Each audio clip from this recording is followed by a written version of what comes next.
Hello guys, ಎಲ್ರಿಗೂ ನಮಸ್ಕಾರ. Welcome back to Srikanth sports YouTube channel. So last 3 weeks ಇಂದ video ಮಾಡೋಕ್ಕಾಗಿಲ್ಲ, ಸಮ್ ರೀಸನ್ಸ್ ಇಂದ. ಅದನ್ನೇ ಹೇಳ್ತಾ ಟೈಮ್ ವೇಸ್ಟ್ ಮಾಡಬೇಡ ಗುರು. ನಾನು ಹೇಳಿದ್ದೆ ನನ್ನ ಇಂಟ್ರಡಕ್ಷನ್ ವಿಡಿಯೋದಲ್ಲಿ ಈ ತರ ಫುಟ್ಬಾಲ್, ಕಬಡ್ಡಿ ಮತ್ತೆ ಕ್ರಿಕೆಟ್ ಬಗ್ಗೆ ಅಪ್ಡೇಟ್ಸ್ ಕೊಡ್ತಾ ಇದ್ವಿ. ಫುಟ್ಬಾಲ್ ವಿಚಾರಕ್ಕೆ ಬಂದ್ರೆ ಈಗಿನ ಸದ್ಯ ನೆಕ್ಸ್ಟ್ ಮಂತ್ ಇಂದ ಮಾಡೋಣ ಅಂತಿದ್ವಿ. ಇನ್ನು ಕಬಡ್ಡಿ ಅಂತ ಹೇಳಿದ್ರೆ ಇದು ಆಲ್ರೆಡಿ ಸೀಸನ್ ಹೋದಾಗ ಬಂದಿದೆ. ನಮ್ಮ ಬೆಂಗಳೂರು ಬುಲ್ಸ್ ಅಂತೂ ಆಲ್ರೆಡಿ ಪಾತಾಳಕ್ಕೆ ಬಂದಿದೆ. ಸೊ ನೆಕ್ಸ್ಟ್ ಸೀಸನ್ ಅಂತ ಸುಮ್ಮನೆ. ಇನ್ನು ಕ್ರಿಕೆಟ್ ಅಪ್ಡೇಟ್ಸ್ ಅಂತೂ ತುಂಬಾನೇ ಇದೆ. ಚಾಂಪಿಯನ್ಸ್ ಟ್ರೋಫಿ, WPL, IPL ಅಂತ ತುಂಬಾ ಬರ್ತಿದೆ. ಅದರಲ್ಲಿ ಟೆಸ್ಟ್ ಬೇರೆ ಇದೆ, 2 ಟೆಸ್ಟ್ ಇಂಡಿಯಾ ಆಸ್ಟ್ರೇಲಿಯಾ. ಸೊ ಹಾಗಾಗಿ ಕ್ರಿಕೆಟ್ ಅಪ್ಡೇಟ್ಸ್ ಬಗ್ಗೆ ಕೊಡೋಣ ಅಂತಿದ್ದೀನಿ ಗುರು.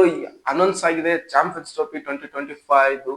ಬನ್ನಿ ನೋಡೋಣ ಯಾವಾಗಿದೆ ಮ್ಯಾಚ್, ಪಾಕಿಸ್ತಾನ ಮೇಲೆ ಯಾವಾಗಿದೆ, ಎಲ್ಲಿದೆ, ಅಥವಾ ಇದು ಹೈಬ್ರಿಡ್ ಮಾಡಲ್ ಯಾವ ತರ ಆಗಿದೆ, ಕಾಂಟ್ರಾಕ್ಟ್ ಎಲ್ಲಿವರೆಗೆ ಕೊಟ್ಟಿದ್ದಾರೆ ಅಂತ ನೋಡೋಣ. Let's get into the video guys.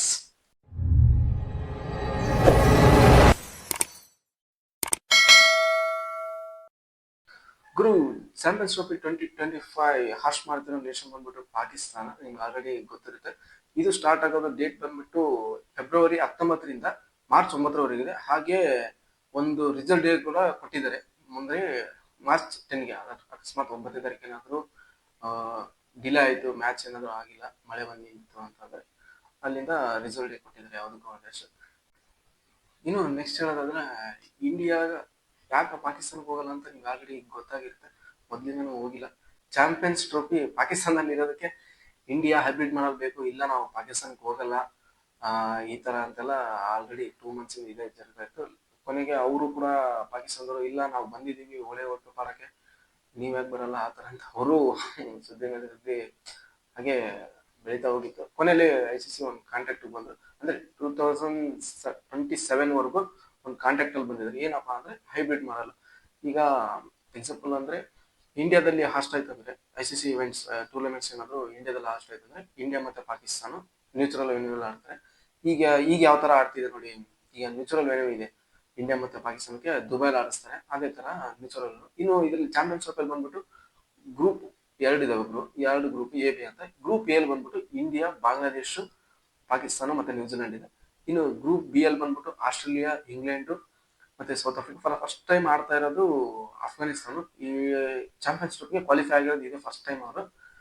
ಇನ್ನು ಮುಂದೆ ಹೇಳೋದಾದ್ರೆ, ಈ ಇಂಡಿಯಾ ಯಾವ್ಯಾವ ಮ್ಯಾಚಸ್ ಆಡುತ್ತೆ, ಯಾವ ಟೈಮ್ ಆಡುತ್ತೆ ಅಂತ ಹೇಳ್ತೀನಿ, ನೋಟ್ ಮಾಡ್ಕೊಂಬಿಡಿ ಹಾಗೆ. ಇಂಡಿಯಾ ಬಂದ್ಬಿಟ್ಟು ಫೆಬ್ರವರಿ 20ಕ್ಕೆ ಬಾಂಗ್ಲಾದೇಶ್ ಮೇಲೆ ಇದೆ, 2ವರೆಗೆ. ಇದು ನ್ಯೂಟ್ರಲ್ ಒನ್ ವೇ. ಆಲ್ಮೋಸ್ಟ್ ಎಲ್ಲ ಮ್ಯಾಚ್ ನ್ಯೂಟ್ರಲ್ ಒನ್ ವೇಸ್ ಇರುತ್ತೆ. ಪಾಕಿಸ್ತಾನದಲ್ಲಿ ಯಾವ್ದು ಮ್ಯಾಚಸ್ ಆಡಲ್ಲ.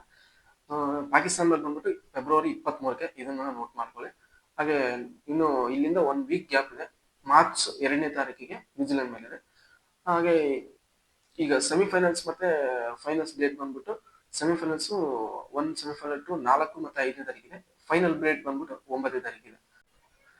ನೋಡೋಣ ನಮ್ಮ ಇಂಡಿಯಾ ಈ ಚಾಂಪಿಯನ್ಸ್ ಟ್ರೋಫಿಲಿ ಯಾವ ತರ ಪರ್ಫಾರ್ಮೆನ್ಸ್ ಕೊಡುತ್ತೆ. ರೋಹಿತ್ ಕ್ಯಾಪ್ಟನ್ಶಿಪ್ ಅಲ್ಲಿ ಇನ್ನೊಂದು ಕಪ್ ಆಡ್ ಆಗುತ್ತಾ ಏನೋ ICC ಇವೆಂಟ್ಸ್ ಅಲ್ಲಿ. ನೋಡೋಣ ಅದೇನಾಗುತ್ತೆ ಅಂತ. ಇನ್ನು ಪಾಕಿಸ್ತಾನ ಮತ್ತೆ ಸೌತ್ ಆಫ್ರಿಕಾ ಸೀರೀಸ್ ನಡೀತಾರೆ ಗೊತ್ತಿರುತ್ತೆ ಅನ್ಸುತ್ತೆ.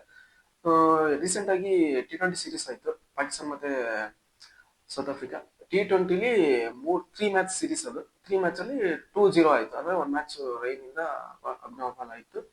ಅಂದ್ರೆ ಮ್ಯಾಚ್ ನಡೆದಿಲ್ಲ, 1 ಮ್ಯಾಚ್ 2-0 ಆಯ್ತು. ಸೌತ್ ಆಫ್ರಿಕಾ 2 ಮ್ಯಾಚ್ ಗೆದ್ರು, ಸೀರೀಸ್ ವಿನ್ ಆಯ್ತು. ಅಲ್ಲಿಂದ ಓಡೆ ಸೀರೀಸ್ ಬರೋದಾದ್ರೆ ಓಡಿಯಲ್ಲಿ ಏನ್ ಗುರು, ಸೌತ್ ಆಫ್ರಿಕಾ ವೈಟ್ ವಾಶ್ ಆಗೋಗಿದ್ರೆ for first time in history. South Africa for the first time ಹಿಸ್ಟ್ರಿಲಿ ಇದೇ ಫಸ್ಟ್ ವೈಟ್ ವಾಶ್ ಆಗಿರೋದು ಅವರು. ಈ ಅಟ್ಲೀಸ್ಟ್ 1 ಮ್ಯಾಚ್ ಆದ್ರೂ ಗೆಲ್ಲೋರು ಅವರು. ಈಗ ಯಾವ್ದಾದ್ರು ಸೀರೀಸ್ ಇತ್ತು ಅಂದ್ರೆ ಅಟ್ಲೀಸ್ಟ್ 1 ಮ್ಯಾಚ್ ಆದ್ರೂ ಗೆಲ್ಲೋದು. ಯಾವುದೇ ಟೀಮ್ ಇರ್ಲಿ ಅಟ್ಲೀಸ್ಟ್ 1 ಮ್ಯಾಚ್ ಆದ್ರೂ ಗೆಲ್ತಾ ಇರೋದು. ಫಾರ್ ಫಸ್ಟ್ ಟೈಮ್ ಈ ತರ ಆಗೋಗಿದೆ ಅದು ಪಾಕಿಸ್ತಾನ ಮೇಲೆ. ಅದು ಹೋಮಲ್ಲೇ ಆಗಿರೋದು ಅವರಿಗೆ ತುಂಬಾ ಫೈರ್ ಆಗಿರುತ್ತೆ. ಈಗ ಫೈನಲ್ ಬಂದ್ಬಿಟ್ಟು ಟೆಸ್ಟ್ ಮ್ಯಾಚ್ ಇದೆ. ಟೆಸ್ಟ್ ಮ್ಯಾಚ್ ಅಲ್ಲಿ ಏನಾಗುತ್ತೆ, ಯಾರು ಗೆಲ್ತಾರೆ ಸೀರೀಸ್ ನೋಡೋಣ. ನನ್ನ ಪ್ರಕಾರ ಪಾಕಿಸ್ತಾನ ಗೆದ್ರೆ ನಮಗೂ WTC ಫೈನಲ್ ಹೋಗೋ ಚಾನ್ಸಸ್ ಇರುತ್ತೆ. ಸೊ ನಾವು ಪಾಕಿಸ್ತಾನ ಗೆಲ್ಬೇಕಂತ ಹೇಳ್ತೀನಿ, ನೀವೇನು ಅನ್ಕೋಬೇಡಿ. ಇನ್ನು ಇಲ್ಲಿ ಬಂದ್ಬಿಟ್ಟು ಇಂಗ್ಲೆಂಡ್ ಅವರು ಸ್ಕ್ವಾಡ್ ಅನೌನ್ಸ್ ಮಾಡಿದ್ದಾರೆ. ಬನ್ನಿ ನೋಡೋಣ ಸ್ಕ್ವಾಡ್ ಯಾವ ತರ ಇದೆ. ಈ ಸ್ಕ್ವಾಡ್ ಅಲ್ಲಿ ಬಂದ್ಬಿಟ್ಟು ಇಲ್ಲಿ ಸ್ಕ್ರೀನ್ ಅಲ್ಲಿ ಇದೆ, ಕಾಣ್ತಿದೆ, ನೋಡ್ಕೊಳ್ಳಿ. ಇವ್ರೆ ಸ್ಕ್ರೀನ್ ಶಾಟ್ ತಗೊಂಡ್ಬಿಡಿ. ಎರಡು T20 ಮತ್ತು ODI ಅಂದ್ಬಿಟ್ಟು ಜಾಸ್ ಬಟ್ಲರ್ ಕ್ಯಾಪ್ಟನ್ ಆಗಿರೋದು. ಇದರಲ್ಲಿ ಏನಪ್ಪಾ ಅಂತ ಅಂದ್ರೆ ಮೇನ್ 6 ಪ್ಲೇಯರ್ಸ್ ಈ ಸ್ಕ್ವಾಡ್ ಅಲ್ಲಿ ಇಲ್ಲ.